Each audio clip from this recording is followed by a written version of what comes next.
Please start.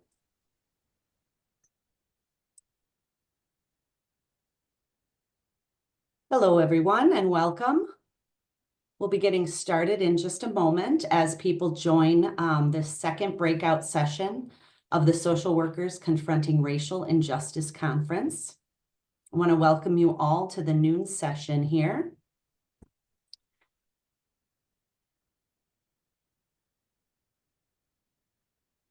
And it looks like our numbers are increasing, so I will go ahead and get us started. Welcome to the Social Workers Confronting Racial Injustice Conference. My name is Amy Basil, and my pronouns are she, her. I'm a white woman in my 40s with long, straight brown hair pulled back, and I'm wearing a purple hooded sweatshirt with some plants and a picture behind me. And I'm happy you are here to join us for this breakout presentation, Mutual Aid, Our Survival and Our Liberation. First, I'd like to share our acknowledgement of the land that we are on. On behalf of the Planning Committee for the Social Workers Confronting Racial Injustice Conference, I ask that you join me in acknowledging that our University of Wisconsin-Madison campus resides within the sacred homeland of the Hokok or Ho-Chunk people, a place they call Teejop, Dejop, or Four Lakes. We respectfully recognize the inherent sovereignty of the Ho-Chunk people and the other 11 First Nations of Wisconsin. Whether you are watching this from the land of these 12 First Nations, or you are more distant, we encourage you to learn about the history of the land that you are on.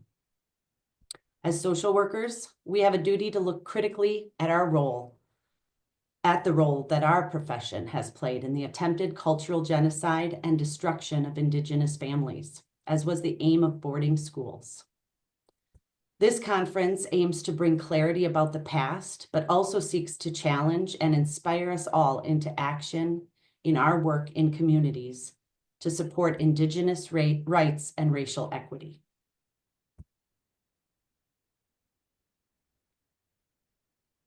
All right, before I introduce our speaker, I have a few technical Zoom info items. This presentation is being recorded and will be available on our conference website at a later date. To access the presentation, you are required to provide your name and email, and this allows us to log our attendees and email you information on CEUs for the presentation. That will be distributed via email at a later date. Your cameras and microphones will remain muted. And we have a Q&A feature where you can submit questions for our presenter. Please know that due to the large volume of attendees, we may not be able to get to all questions submitted. And feel free to enter questions throughout. I believe we'll also have time at the end to reflect. Now it is my pleasure to introduce you to our presenter for this breakout session. Myranda Warden, Rand is a part-time therapist, peer support coach, group facilitator, and educator. Her practice centers the trans and queer community. He utilizes mutual aid as an anti-oppressive and anti-racist framework for survival, healing, transformation, and liberation. Myranda is faculty at Indiana University School of Social Work with a decade of experience educating and equipping social workers for anti-oppressive clinical practice.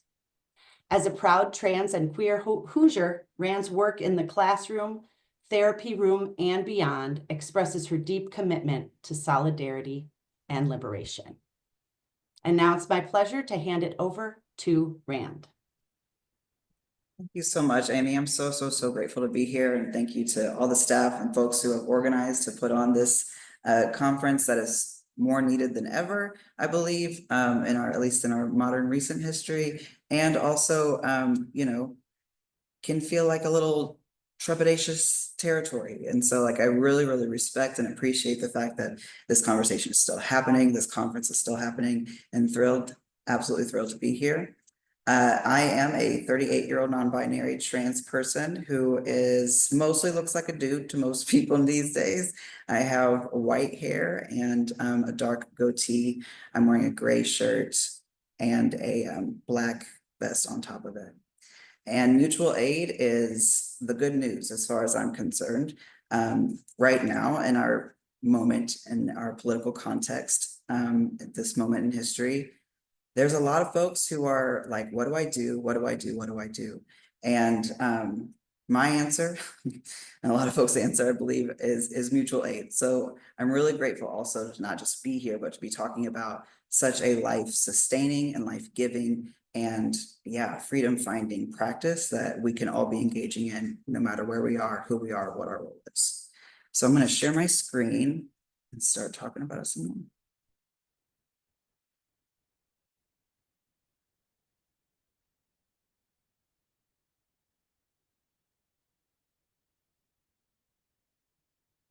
Transitions, huh? Who does transitions in 2025? Mutual aid or survival or liberation. So here's a little bit of a breakdown of how we're going to be spending the next hour together.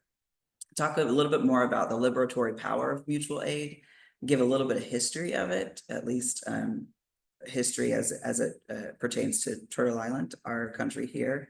What mutual aid projects exist now, right? Like, are there projects you can engage in on your own and or as a social worker with clients, et cetera? And then how can we implement these foundational frameworks of mutual aid into our practice now, both as community members and as social workers? So I think this mutual aid is an answer to a lot of crises and a lot of situations. So I am going to be talking to us both as the whole people we are, right? As community members, as neighbors, as family members, et cetera, and also our role specifically because we're social workers. So I like putting up these little definitions here to talk about anti-oppression and anti-oppressive practice. They often get equated, right? But Dominique Steinberg, who is one of the a huge scholar on implementing the mutual aid framework for social work with groups, gives us these definitions in the book. It's actually the textbook I use for our graduate level groups course. Anti-oppression means that to be fighting against actively, to be against oppression and be actively fighting against it, right? Whereas anti-oppressive practice is to be constantly alert to our own internal tendencies to oppress, intentional or not, and to actively seek ways to disrupt and transform those tendencies. So as you can see, being anti-oppression means, okay, yes, I'm here. I don't like this injustice, and let me do what I can. While anti-oppressive practice really brings the mirror to us, right? Beloved Grace Lee Boggs has said, transform yourself to transform the world. And that's really what anti-oppressive practice gets at, is what do we need to be doing both as humans and as social workers in order to become more constantly alert to our own internal tendencies to oppress, whether we intend to or not. And then actively seeking ways to disrupt and transform those tendencies. So I want to also highlight the word seeks there, right? Because if we're actively seeking, then that means we're engaged in this practice in a pretty, kind of incessant manner. Like, this is just what we do. This is part of the air that we're trying to breathe. And so I think I've gotten a lot of calls and texts and whatnot since our most recent election. Folks checking in, which I appreciate. Please do check in on your trans friends. We need all the love. And folks saying, what can I do? What can I do? And my response is always mutual aid and that Grace Lee Boggs quote, transform yourself to transform the world. What do we need to be doing as individuals to start to uproot the things that we're finding so blaringly hateful inside of our context right now? What of those things have seeped into ourselves? Because science even shows us that that's what's happening too, right? That white supremacy, especially for those white folks, those of us white folks, is absolutely the air we breathe, the water we swim in, right? And so to disrupt racism and become anti-oppressive, anti-racist, then we need that constant alertness and the active seeking out of ways to disrupt and transform those tendencies that we already have. So let's talk more about mutual aid itself. This quote comes from Dean Spade. He's a scholar of mutual aid, organizer. I very highly recommend his book, Mutual Aid, This Crisis and the Next. I'll show it on the next slide, actually. And he has a couple other really great books that I couldn't recommend more. But when he's talking about mutual aid, he's saying, by participating in groups in new ways and practicing new ways of being together, we are both building the world we want and becoming the kind of people who could live in such a world together. I'm gonna read that one more time for emphasis. By participating in groups in new ways and practicing new ways of being together, we're both building the world we want and becoming the kind of people who could live in such a world together. I think that's one thing that inside of even a lot of our curriculum and programs and social work programs, we talk a lot about how to change the macro and not enough about how changing ourselves is the most transformative power that we have as individuals and as social workers. Once we're changing ourselves and being connected to the collective, being connected to community, then we're literally building a new world. That's what the power that mutual aid has. Mutual aid is also in our nature. When I get to history, we'll talk more about the ways in which the scholars who have discovered this over the course of history. But even if you're looking outside, being outside, like literally the air that we need, oxygen, the trees are giving off, right? And the CO2 that they need, we're giving that to them. We're in this symbiotic relationship that really we couldn't survive without each other, right? And that's what mutual aid shows us, both in nature as far as, everything around us, and also with people, that we have each other. And when we are committed to mutual aid, we do actually find ourselves having everything that we need. That is kind of feels wild to think about, especially right now with as much bombarding as we're getting in this country with injustice and hate. And also that is the good news. Like the good news is we have each other and we have power when we come together, really committed to transforming ourselves and transforming the ways that we engage in relationality, engage in our ways of being, and all of our practices as social workers. So there's tons of resources that I would very much encourage you to Google that talks about that. All these species of animals and fauna and flora, everything is working together inside of an ecosystem in order for our survival, right? And so if we can tap in as humans and as social workers, the power and the liberation and the survival and the magic is quite honestly limitless. This is the book I can't recommend more. Taking a drink, excuse me. Mutual Aid, Building Solidarity During This Crisis and the Next. I have another quote from that book to help us have some shared definitions around mutual aid. When a group comes together as a force of advocacy or change, that is mutual aid. When members talk about issues considered taboo in other groups, that is mutual aid.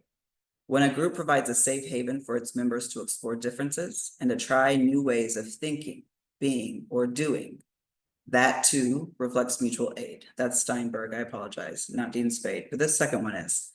And he also calls mutual aid a collective coordination to meet each other's needs. When I first started teaching about mutual aid in our social work with groups courses back in 2015, mutual aid was something I had to spend a lot of time on to help folks understand and define and conceptualize together. And then COVID-19 happened, right, in 2020. And we saw, once again, the ways in which that different systems were failing us, governmental systems, economies, et cetera. All of the macro was failing us. And then what happened? A whole bunch of mutual aid groups rose up in response so that we could actively take care of each other inside of this global crisis, right? So since I've been teaching since 2020, when I've been teaching mutual aid, I don't have to spend a whole lot of time, as much time on talking about the conceptualization of it, because we all, if you have lived in this earth in the past 5 years, we all have found and engaged in likely mutual aid projects that helped us to continue to still be here. It's a very, very powerful practice, and it can be implemented. We're, can talk about it, but the curriculum that me and my colleague Diana Kelly co-designed for our graduate level groups course takes mutual aid as a framework. And yes, absolutely, that is the framework that we should be using when we're facilitating groups and building those groups together in social work. And also, whatever need that you and your neighbors have, whatever need that you and your community members have, we can just come together and fulfill those needs together. And it become less reliant then on the systems of power and oppression that are here to marginalize and to oppress. So let's talk a little bit about some history of this thing we're calling mutual aid.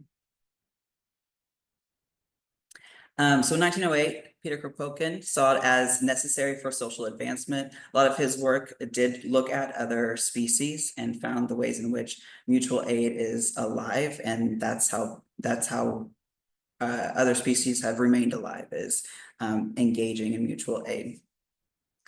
Schwartz introduced the concept of social work in 1961. Wilson used it as a framework for biological evolution in 1979. So a lot of more scholars are starting to talk about it and seeing it as a part of the ways in which we are being. And through the 1970s to the 2000s, a lot of studies showed it as very necessary for effective group work practice.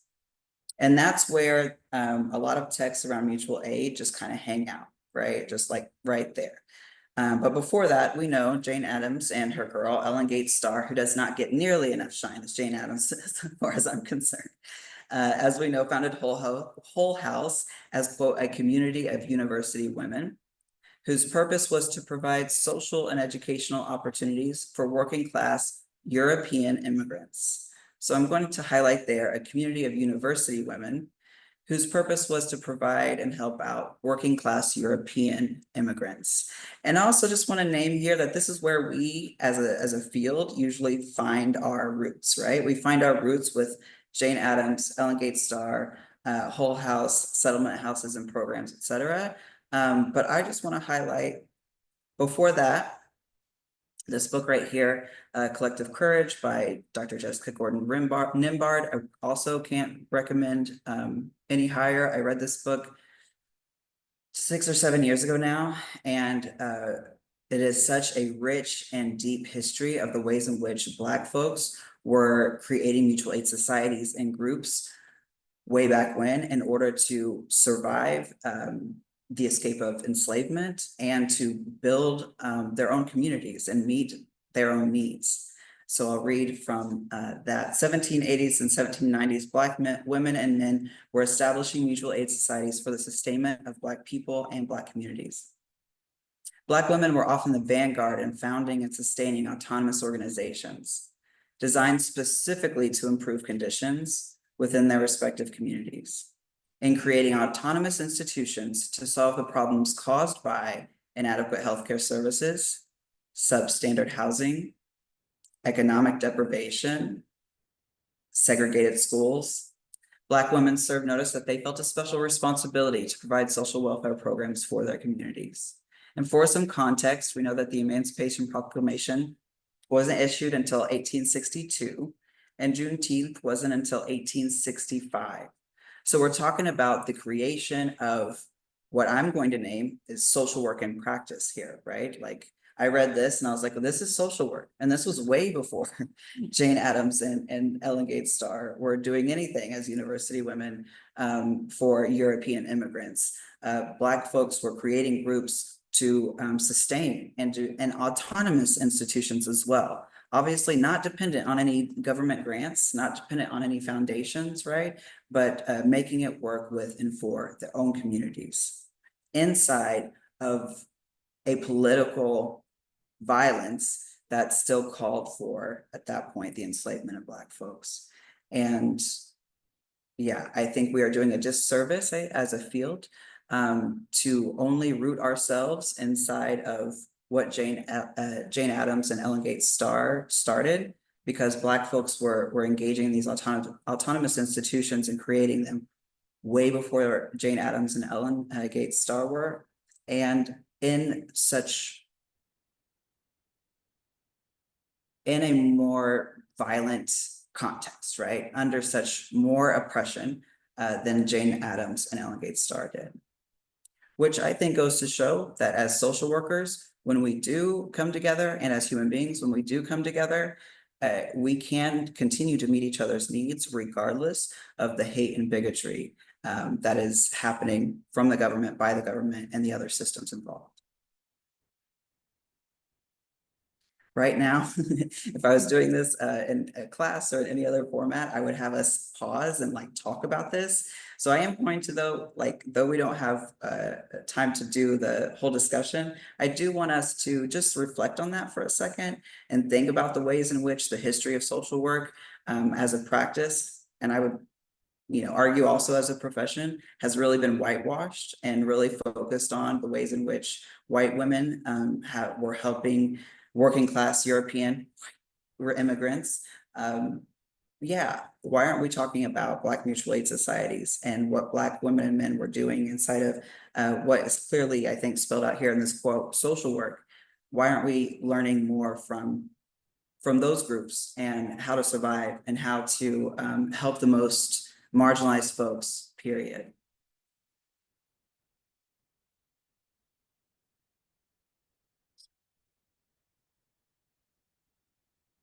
Some other ways that mutual aid has risen up in this country to fulfill folks' needs. In the 60s and 70s, the Black Panther Party's survival programs, they had a free breakfast program for children, free ambulance program, free medical clinics, ride services for the elderly folks to run errands. And a lot of people know this, but if you don't know, the government's breakfast program, the fact that like our kids can go to a public school and get a free breakfast is really a co-optation from the Black Panther Party's breakfast program.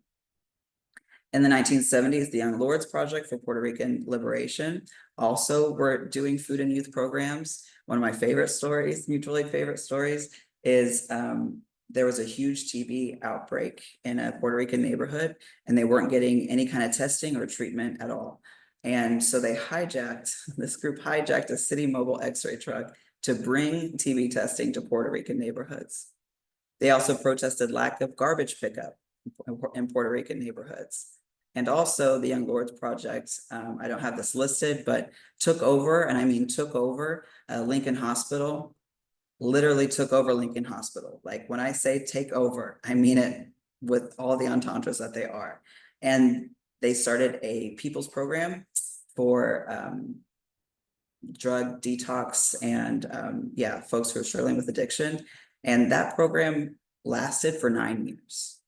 Because the Lincoln Hospital at that time was really run down, and it wasn't serving folks from Black neighborhoods, Puerto Rican neighborhoods, and other communities well at all. And they had enough because that was their hospital. So they're like, well, we're going to take it over and help it actually run for the people. And they did that.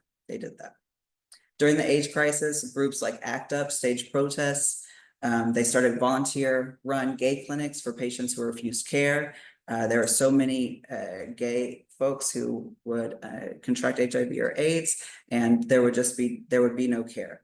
And so there are all kinds of groups like ACT UP and groups that we don't know the names of who rose to that occasion as well and said, no, actually, we're going to make sure these folks are getting taken care of. And then throughout history, Indigenous communities have engaged in mutual aid as a communal practice of living and survival before, through, and since colonization.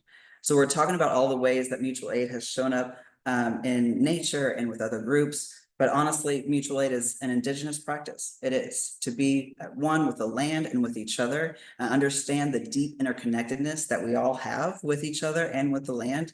That's Indigenous practice and principle. And a return to that is really what we need inside social.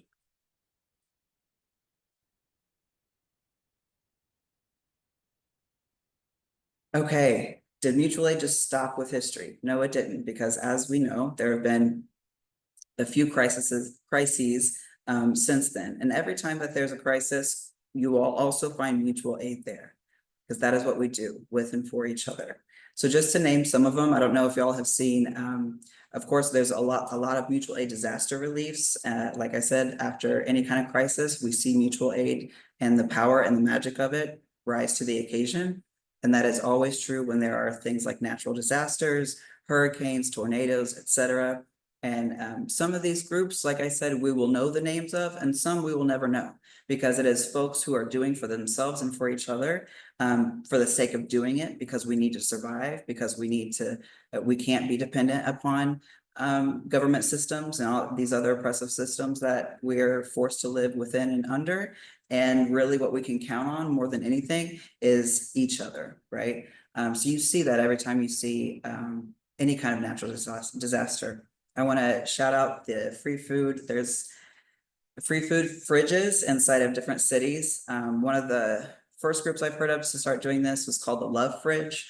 And that has really caught on. And now there's a free food. I'm based in Indianapolis, Indiana. There's free food fridges throughout our city as well. I highly encourage you to figure out whether or not there are free food fridges in your area, in your city, and or to start one, because food should be a basic right that we all get. We should all be able to eat, and yet that's not the case, right? It's not the case under white supremacist capitalism that everyone just gets the food that we need to nourish our bodies and to be healthy and live in our best lives. So how can we collectively start to fill those gaps? And we know also as social workers that a lot of food pantries really put up so many barriers that not a lot of folks can access that food in the way that, is social justice, in the way that they should. So there are also pantries, no questions asked. There's one from Indianapolis, Indiana, where I'm from, where that's literally the point. The point is you come and you get your food and there's no questions asked. We are not going to ask you about your income. We're not going to ask you about your family size, any of that. You are a person who needs food. Come and get your food and other items as well. And I really, really encourage us as social workers to be supporting projects like that, just because they're not necessarily, associated with a faith community or with a social service agency. Still yet, these grassroots projects are super powerful and actually meeting the community's needs without a lot of the barriers that we as social work and social workers tend to put up, right, and for services. Food Angels, LGBTQIA mutual aid, there's mutual aid fund. There's a lot of websites. There's one website called Mutual Aid Hub that, right there at the bottom of the screen, that can show you the kinds of mutual aid projects that are present in your state. That is less updated these days. Whoever created that website created it in 2020 so that we could easily get on there and figure out, who's doing what. Is there someone who can help get groceries to my neighbor that is disabled and can't leave the house, etc. And also supportmutualaid.org is another way to find out what other groups are happening, either locally, regionally, nationally, etc. And also I want to say here that we're also citizens, right? Like that's why I want to be talking to us as social workers, but also as community members. So what is it that your community needs, right?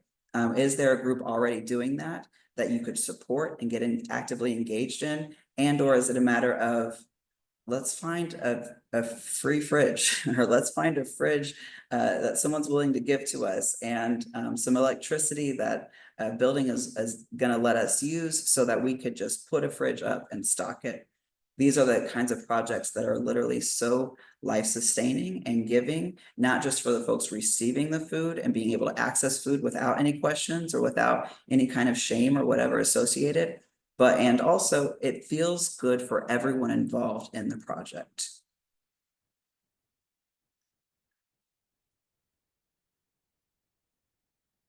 So how could you get started with mutual aid in your community? It starts with a simple question of what are the needs, right? What do your neighbors and community members need? What are the systems? Where are systems failing your community consistently?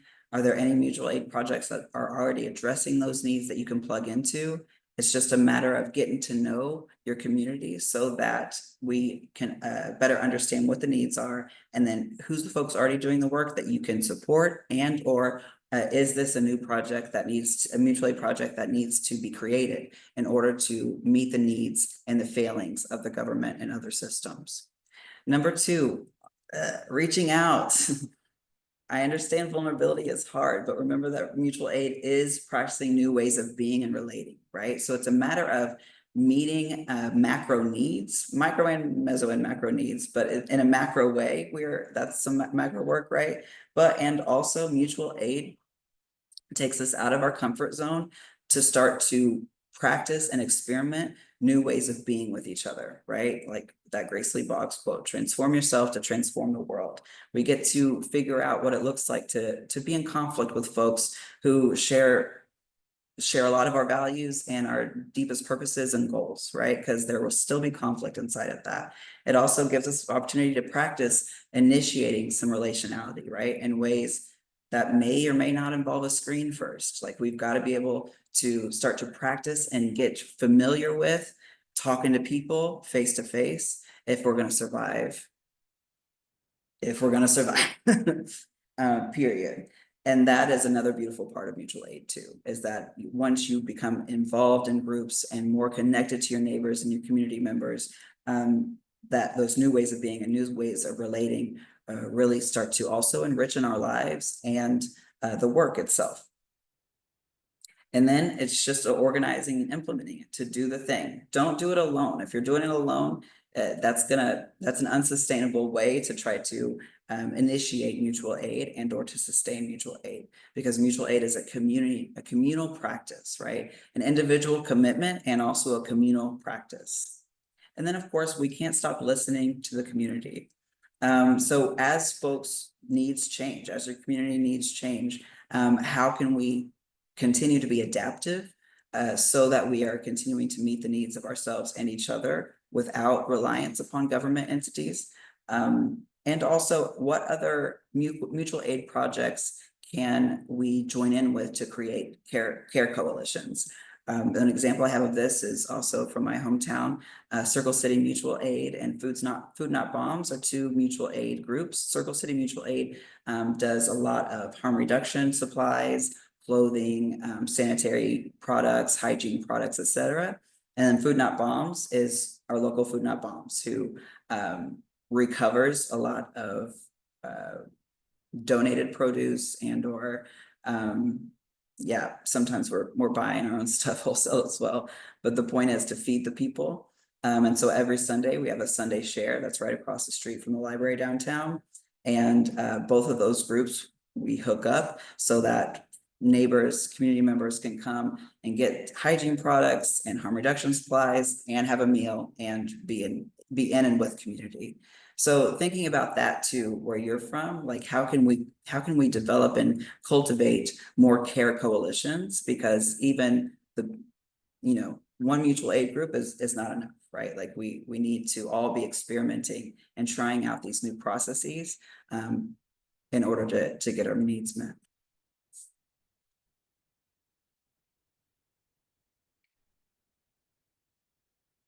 So what about us? What about social workers ourselves? What are the things that, what can we do right now to implement mutual aid into our practice? So I've been talking about the ways in which mutual aid projects are developed and formed, and this really is getting into the ways of being and the ways of relating.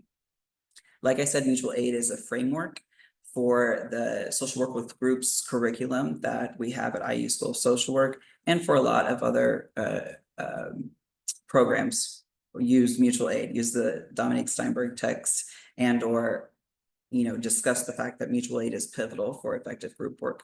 So we're going to talk a little bit about what are those dynamics that exist in order for us to understand that mutual aid is being cultivated. So we'll be talking about this from a group's perspective, but it's honestly, it is true of our individual work, of our micro work. It's true of our community work, right? And our macro work. So let's get into it. Mutual aid is possible anywhere, anywhere, anywhere. It is not philanthropy. It is not charity, right? It is literally the act and commitment of solidarity. So we're not looking for we're not looking for an organization or a group or an institution to tell us how to do these things. We are doing it with and for each other, all by ourselves, right? And together with togetherness. The 9 dynamics of mutual aid can help us cultivate the power of mutual aid. And this is where we can start implementing mutual aid into our practice as social workers just right now. So let me go over those quite quickly.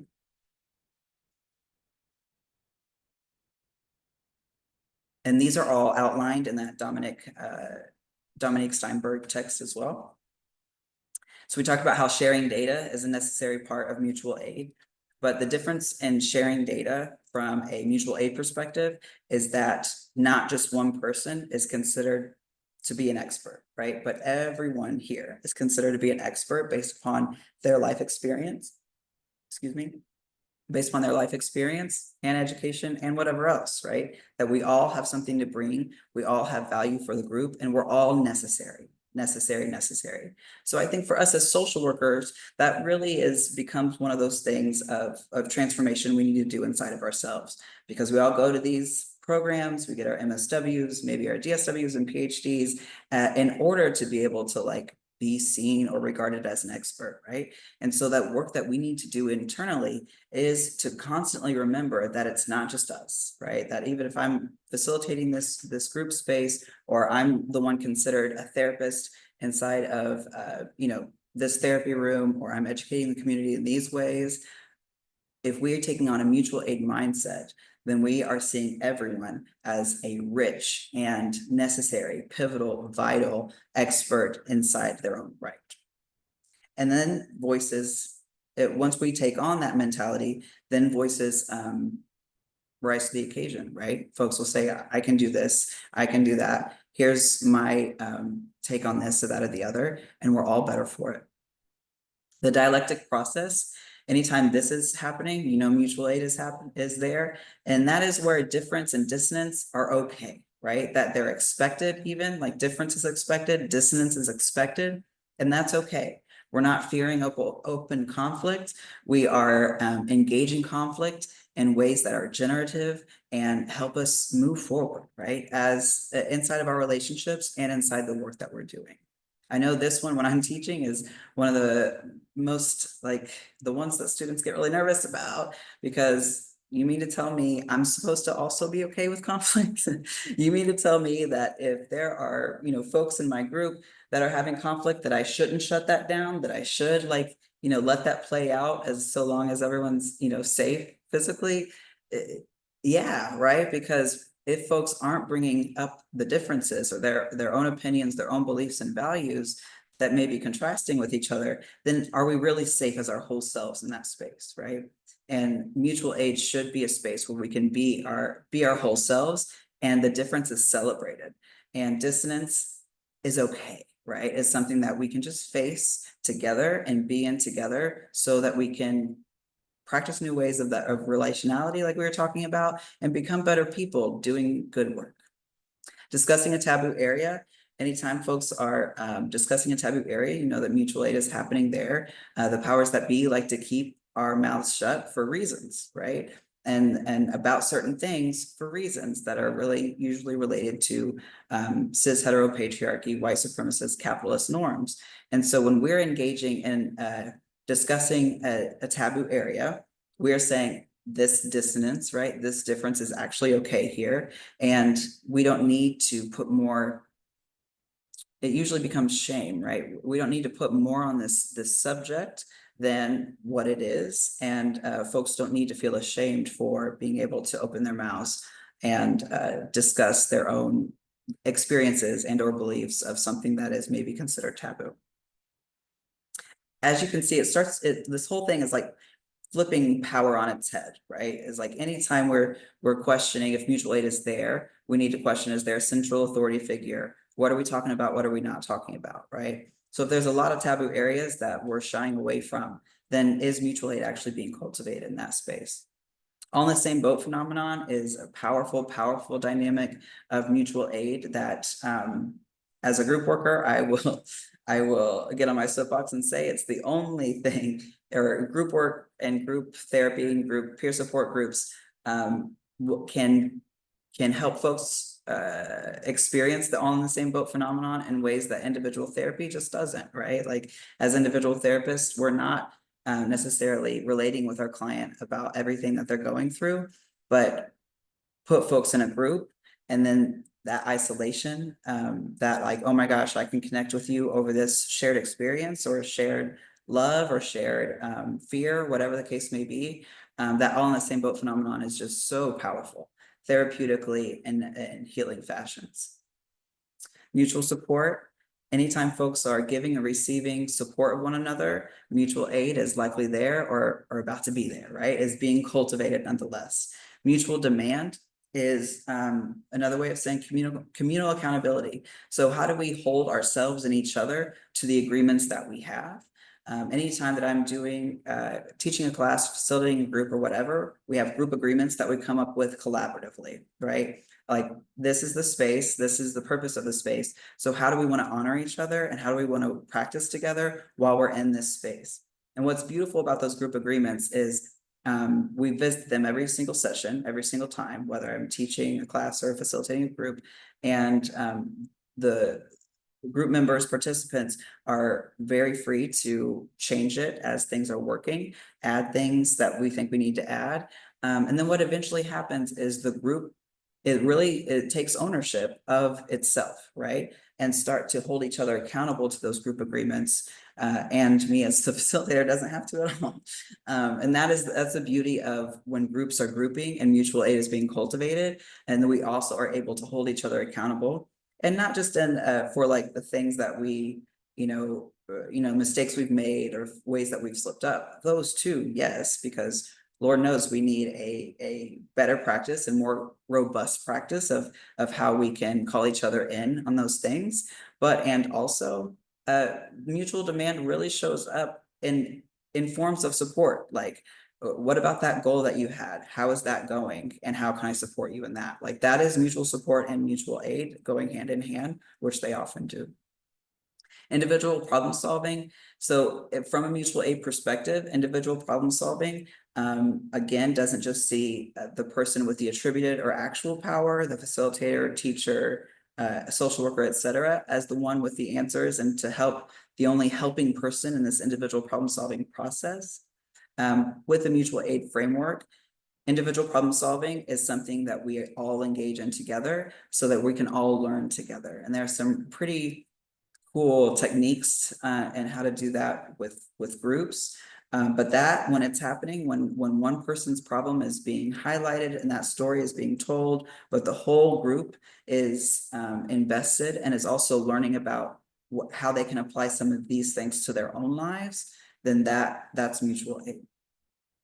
Rehearsal, trying on new ways of being, relating, connecting, etc. So anytime folks are really stepping out of their comfort zone, out of the ways that they've lived and or practiced in the past, to try on a new way. If making the phone call to your local mutual aid group that is doing something around hunger, for example, if that phone call is not a phone call that you normally would have made or would have caused some anxiety, like, that is rehearsal. That's trying on new ways of being and relating. And it does require some vulnerability on our part, right?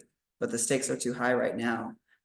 I would argue have been, but we can all agree the stakes are too high for us to not be leaning in to trying these new ways of being and relating, connecting with each other, because we are all we have, which takes me to strengthen numbers.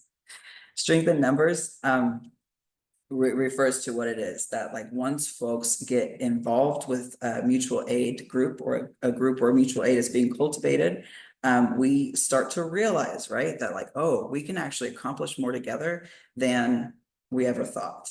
And it's a magical and transformative experience to be inside of that and to have just such a deep faith that this group has got me and I've got this group and we're going to take care of each other in all these ways, right?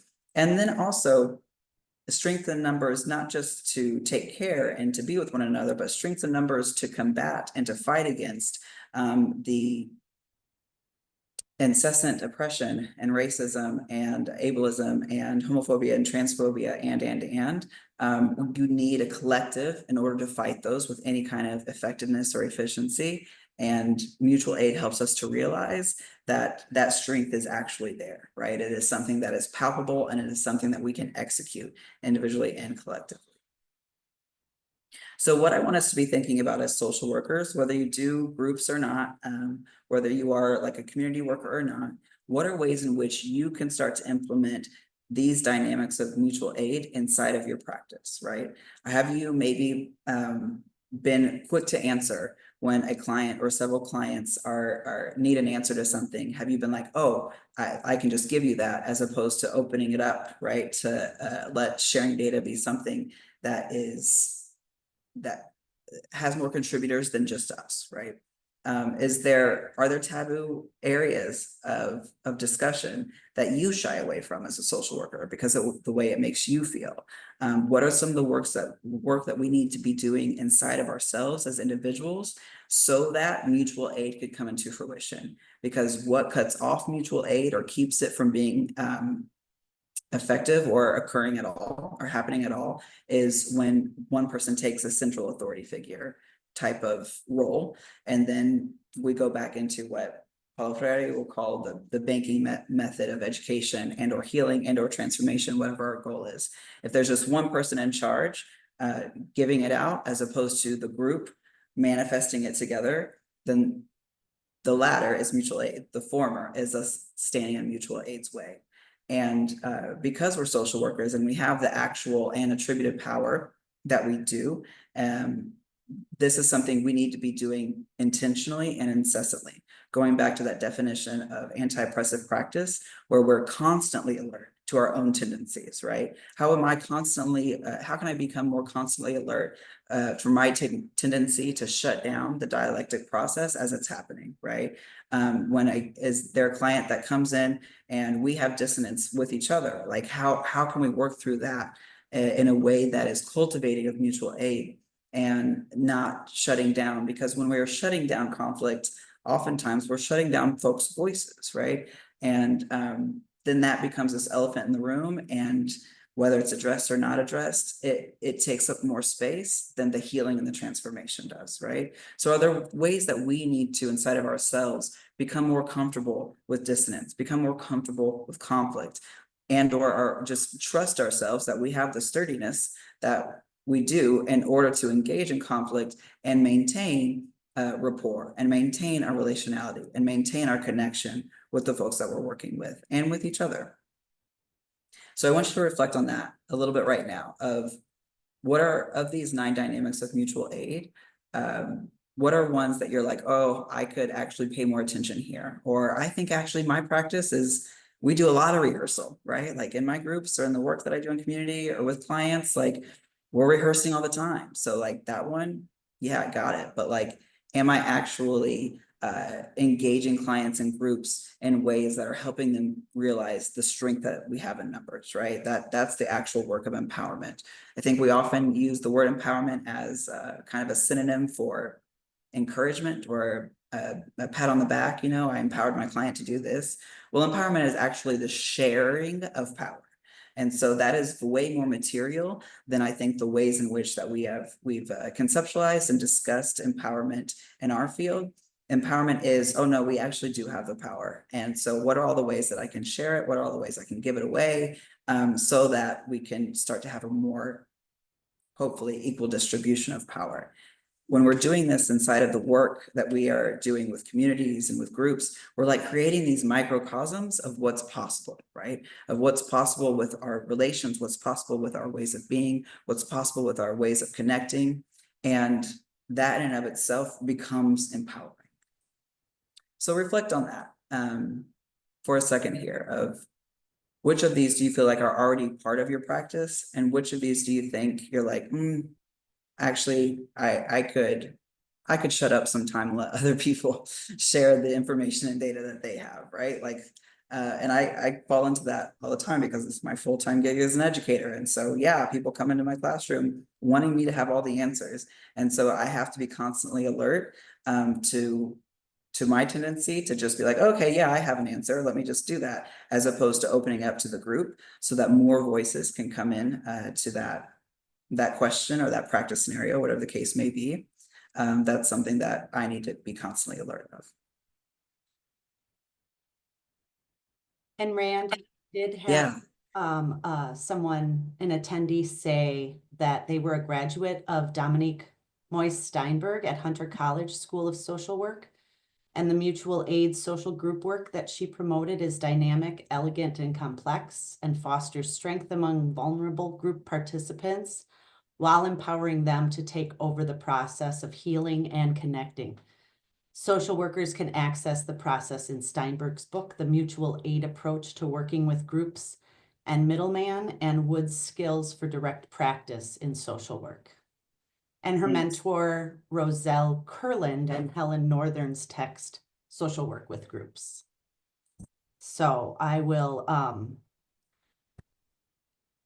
just note that and send the information out under the Q&A to folks, so. Beautiful.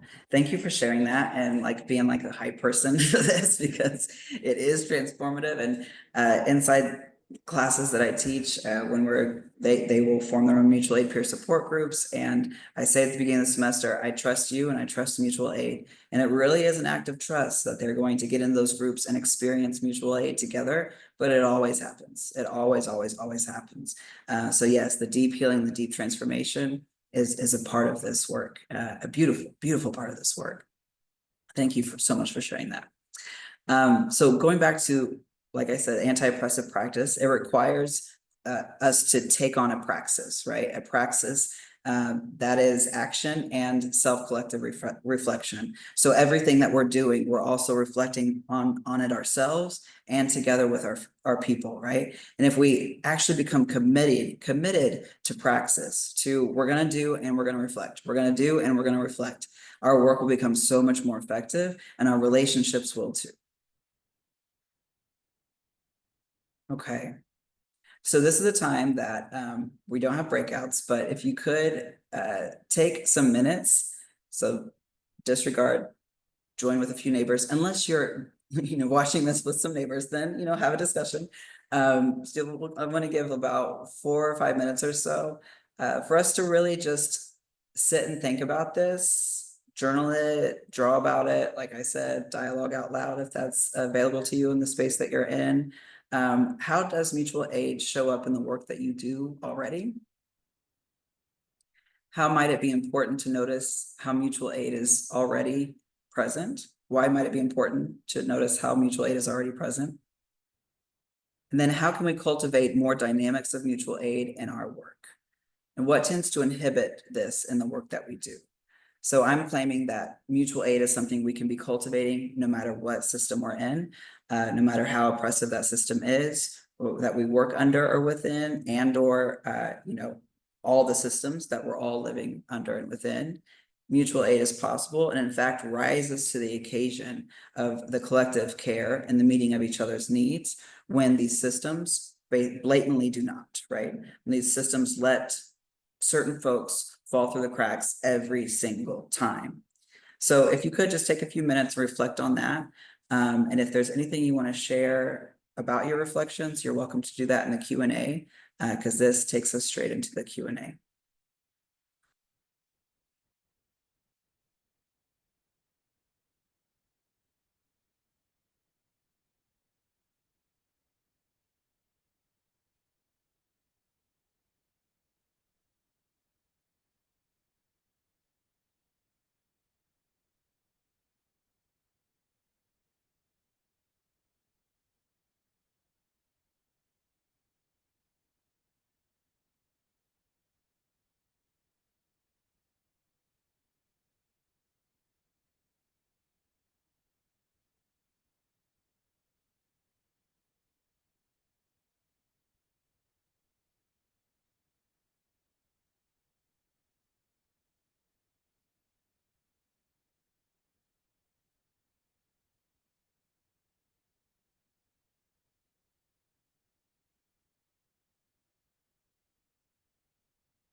Take about 1 or 2 more minutes for this reflection, and if folks want to share, you're free to.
Okay.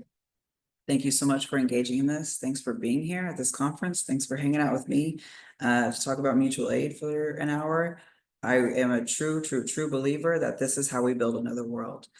We can talk about social justice and we can talk about advocacy in our macro work as much as we do in social work.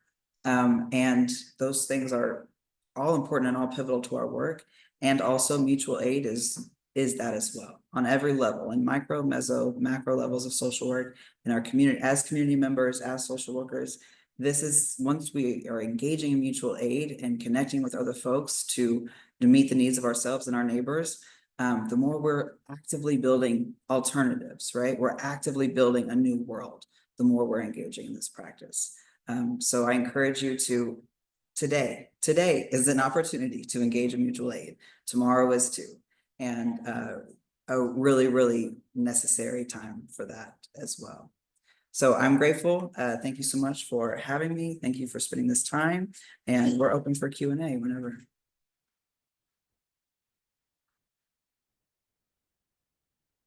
Oh, here are books that and podcasts that I highly recommend to keep digging into mutual aid. There's Dominique Steinberg's text right there, Dean Spade's mutual aid book, Collective Courage, and this podcast. There was a comment, I think, or a question from Dan. That was a comment on Graeber conversation where he talks about Kropotkin's conception of mutual aid and points out that it includes groups supporting each other's fun. And that happens in nature and naturally with humans. But fun often gets crushed out under capitalism, patriarchy, racism, etc. Have any good ideas for cultivating fun in mutual aid spaces? Absolutely. I think that is so necessary, period. As human beings, we need play, we need fun. It's a life force as well. And in mutual aid groups, yes, please do that. At the groups that I'm involved with, we have family dinners, and at those family dinners, we, gather and commune and eat. That's always going to be a connector of food. And we play games, and we make sure that, we just have time that is just for us and our relationships. And not to say the work is never talked about in those times, because let's be real, it is, but that's not the purpose, right? So like, how can you make sure to carve out intentional spaces for us to continue to cultivate our relationships with each other and have as much fun as we can? And mutual aid is fun work. It is fun work. It's life-giving and life-sustaining and liberating. And I would also say too, as social workers, who are, maybe the group facilitator and trying to cultivate mutual aid, make sure there's fun there too, right? And like a lot of folks don't expect to come to group therapy or peer support group or to class and to have fun with each other. But the more we cultivate that and make that a practice in and of itself, people will be engaged and will be showing up. And so thank you for that comment and that question. And play games, eat food. Oh, all right. What advice would you have for boundary setting and ensuring work-life balance while also promoting and upholding mutual aid? For example, within my professional role, I can help people meet certain needs with services, funding I have access to within the role. Other needs, not so much. I could spend a lot of my personal time trying to connect them with other resources, but at some point you burn out when you keep trying to do that. Absolutely. Burnout's always a risk in any of the work that we do, right? So knowing yourself, right? Knowing what your own limits are, I think is always the beginning of boundary setting is like, what do I need in order to be able to show up as my best self in this work and with these folks? And then also I would say, we've philanthropy and charity and those models, I think, are just so entrenched with social work as well, that we have the mindset of charity and we have the mindset of philanthropy, when mutual aid is not that, right? Mutual aid is something that it's a reciprocal process and engagement. So when you're engaging in mutual aid, not to say burnout doesn't occur in mutual aid groups, because it does, but in a mutual aid group, that's just seen as human and okay. And come back when you're ready. Or if you need to scale down what the way you're giving, yeah, that was me actually for the past month. I was moving into a new house and I couldn't do Sunday shares every Sunday with everything I had going on. And that is not just okay, but it's like celebrated inside of these mutual aid groups. And like, and then I had people come help me with my house because that's what mutual aid is it's not just a giving out, right? It's not just a redistribution, but it's a new way of being with each other. So I would say that mutual aid actually helps us with burnout if we are engaging with each other in the authentically in the ways that mutual aid allows, right? But first and foremost, what are your limits, right? What do you want to be doing? Because there's so much to be doing in order to enact the transformative change that we need individually and collectively, that you should at least be like having fun or enjoy the ways in which you're participating in mutual aid, right? And so I think that is also a huge component of this framework that doesn't always, it just isn't true. A lot of other frameworks, like, here's what I want to do, and so this is what I will show up with. In mutual aid, that's what's welcomed, is who are you and what do you have to give and what do you need from us? And then hopefully less burnout occurs, right?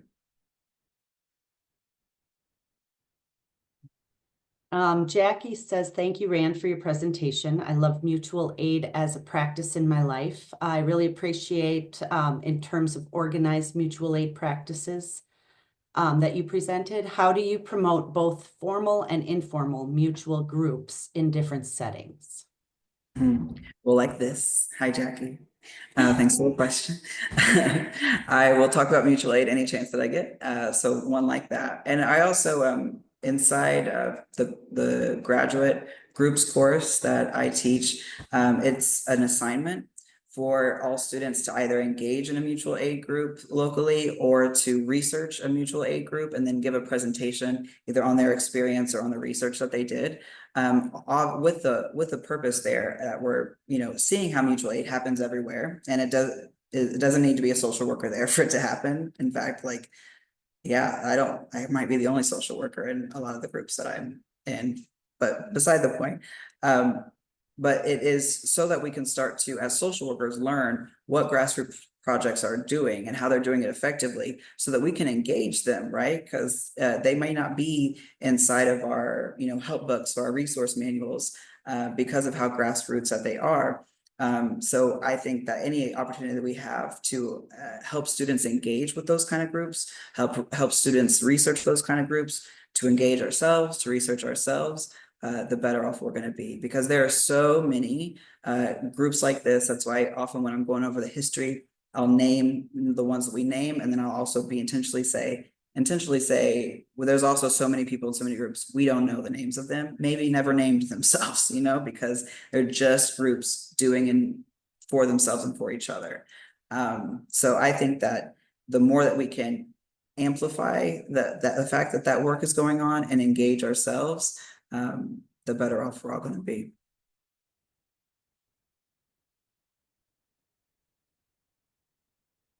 Agreed. All right. Jeremy says mutual aid works, and I wonder how these survival and collective care strategies from the pre-colonial era, thank you, diverse Black women, which have been studied, introduced to the academy and targeted by harmful opposition, how can mutual aid and adjacent efforts be moved forward in subversive ways? And Thank you for, subversive. yeah, yeah, subversively, yeah, absolutely. I've been talking with a lot of folks, queer folks, trans folks, a lot of folks who feel very much, yeah, under attack right now and historically. And yeah, we're talking about, like I said, go back to the question.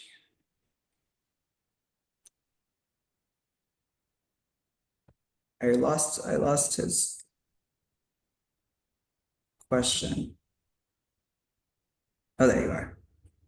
I think it is subversively. So I think that inside of these groups, we have to always be aware of our context, right? Where we are in history and politically.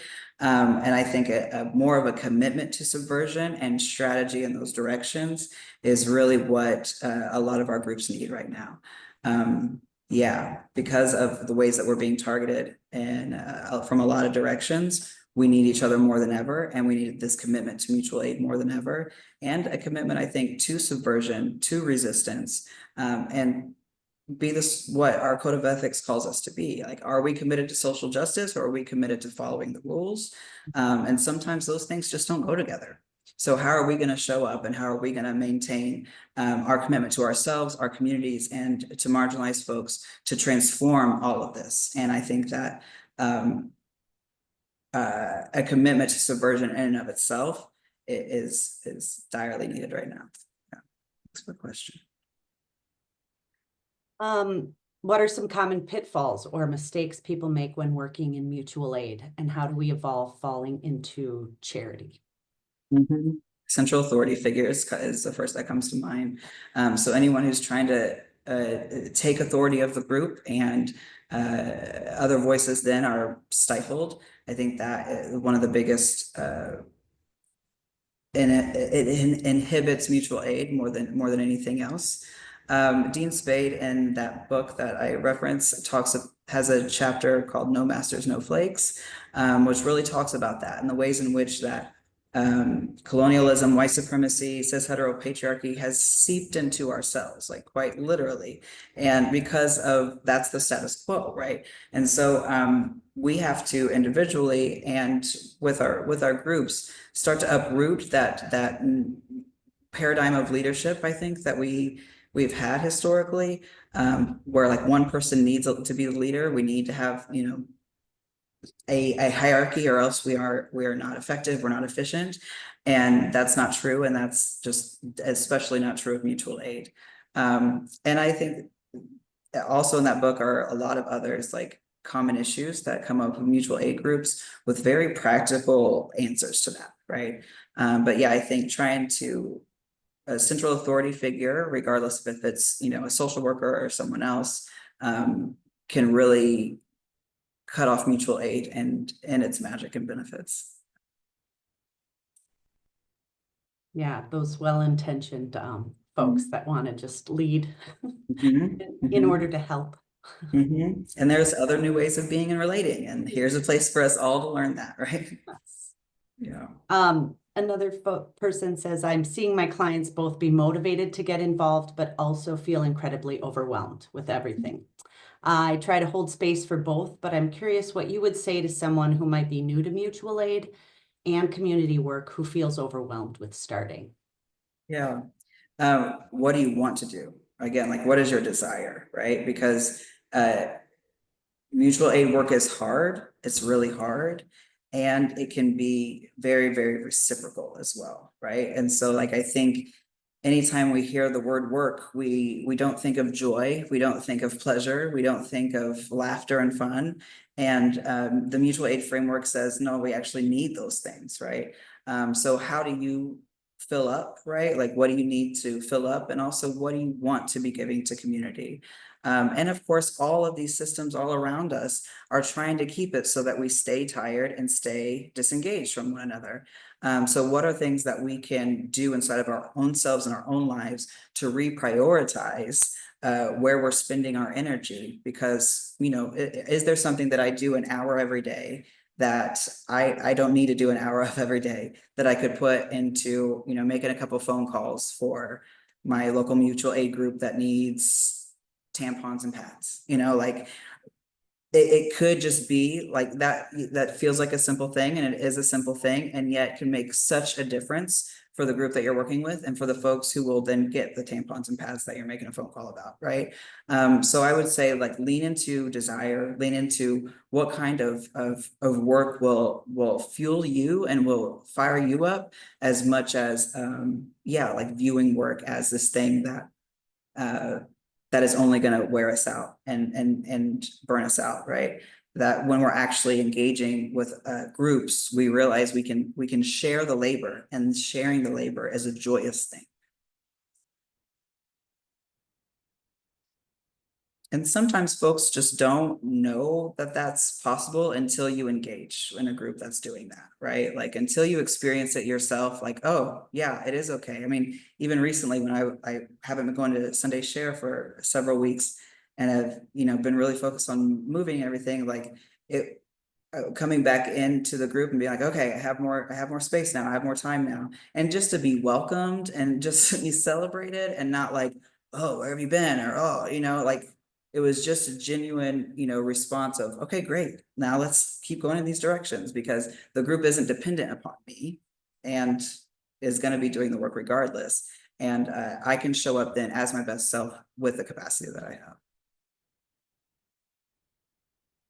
All right. I think one more question we can get to here. For social workers who work for organizations that are less open to us as clinicians engaging in mutual aid due to the potential to create dual relationships or have different boundaries, how would you encourage us to discuss that with coworkers or engage in our communities with balance? Such a great question.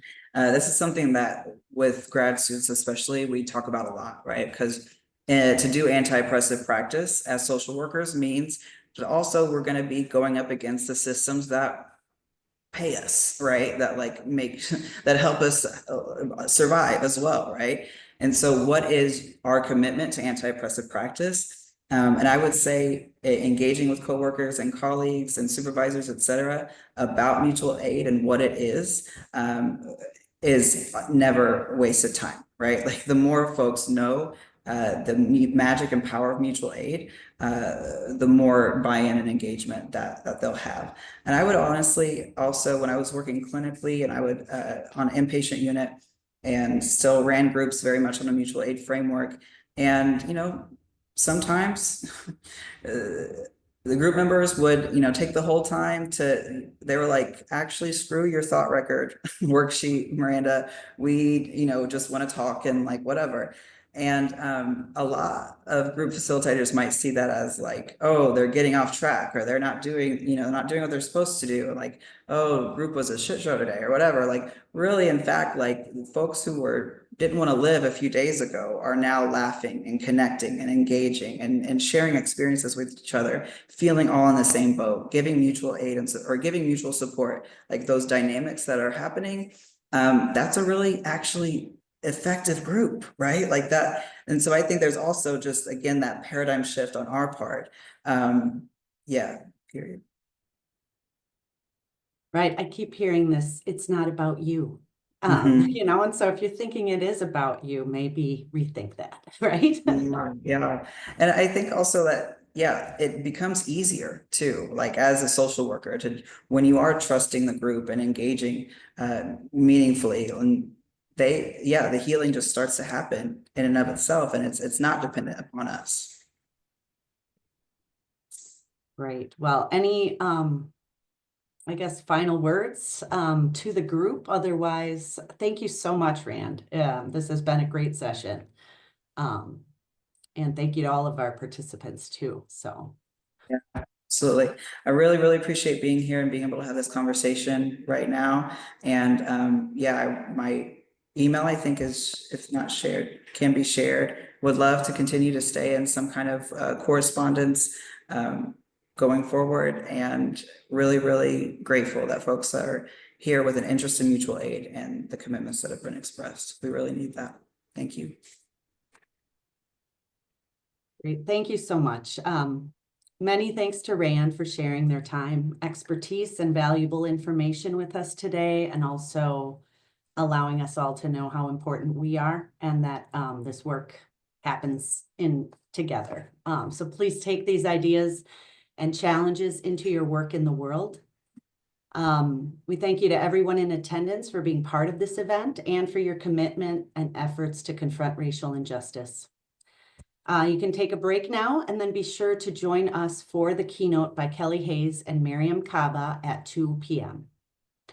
Please watch for an email with a link to complete the conference feedback form. And in a few weeks, watch for an email with your CEUs.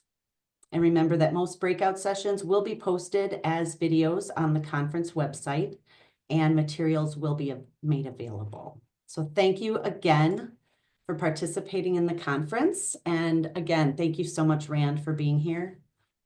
And yes, let's remain in community. Thank you.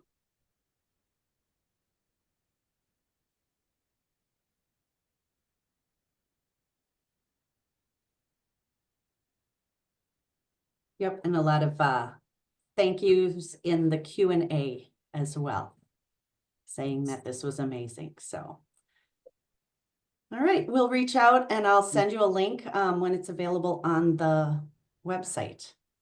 Appreciate you so much. Thank you for all your help. Yeah, thank you, Rand. Thank you. Speak Bye-bye. soon.